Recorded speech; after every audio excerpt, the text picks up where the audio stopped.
These are the names of the sons of Israel who went to Egypt with Jacob, each with his family: Reuben, Simon, Levi and Judah, Issachar, Zebulun and Benjamin, Dan and Naphtali, Gad and Asher. The descendants of Jacob numbered 70 in all. Joseph was already in Egypt. Now Joseph and all his brothers and all that generation died, but the Israelites were exceedingly fruitful.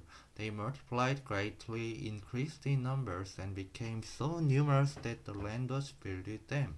Then a new king, to whom Joseph meant nothing, came to power in Egypt. Look, he said to his people, the Israelites have become far too numerous for us.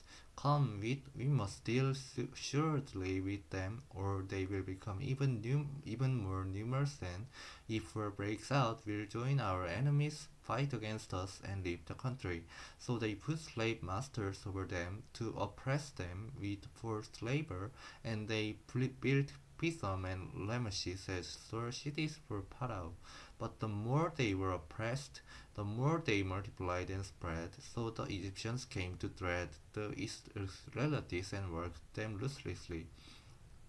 They made their lives bitter with harsh labor in brick and mortar, and with all kinds of work in the fields. In all their harsh labor, the Egyptians worked them ruthlessly. The king of Egypt said to the Hebrew midwives, whose names were Shiphrah and Puah, when you are helping the Hebrew women during childbirth on the delivery stool, if you see that the baby is a boy, kill him, but if it is a girl, let her live.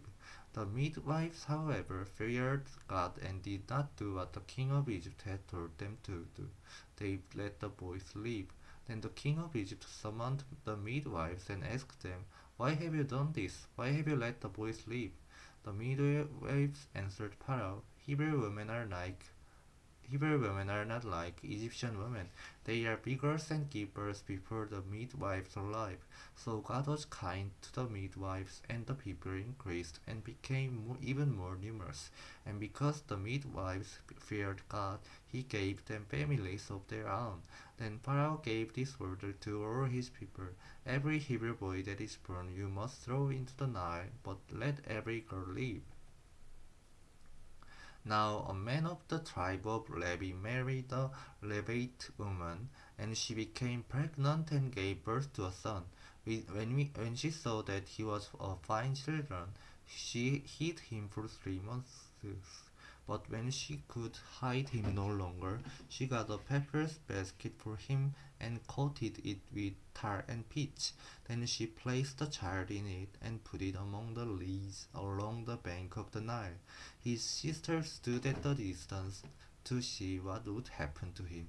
Then Pharaoh's daughter went down to the Nile to bathe, and her attendants were walking along the river bank. She saw the basket among the reeds and sent her female slave to get it. She opened it and saw the baby. He was crying, and she felt sorry for him. This is one of the Hebrew babies, she said.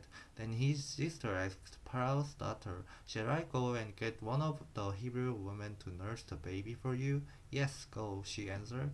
So the girl went and got the baby's mother.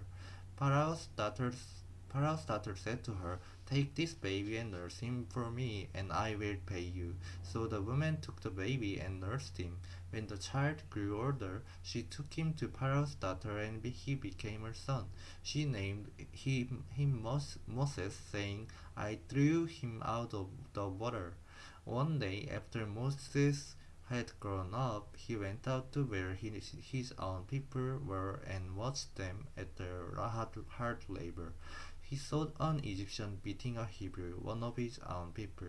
Looking this way and that and seeing no one, he killed the Egyptian and hid him in the sand.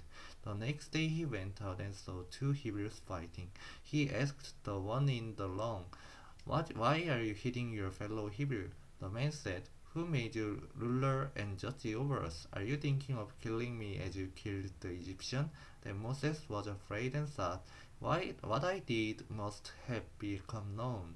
When Pharaoh heard of this, he tried to kill Moses, but Moses fled from Pharaoh and went to live in Midian, where he sat down by a well. Now a priest of Midian had 7 daughters, and they came to draw water and fill the troughs to water their father's flock. Some shepherds came along and drove them away, but Moses got up and came to their rescue and watered their flock. When the girls returned to lure their father, he asked them, "Why have you returned so early today?" They answered, "An Egyptian rescued us from the shepherds. He even drew water for us and watered the flock." "And where is he?" Lure asked his daughters. "Why did you leave him? Invite him to have something to eat." Moses agreed to stay with the man who gave his daughter Zipporah to Moses in marriage. Zipporah gave birth to a son, and Moses named him Gershom, saying, "I have become a foreigner in a foreign land." During that long period, the king of Egypt died. The Israelites groaned in their slavery and cried out, and their cry for help because of their slavery went up to God. God heard their groaning, and he remembered his covenant with Abraham, with Isaac, and with Jacob. So God looked on the Israelites and was concerned about them.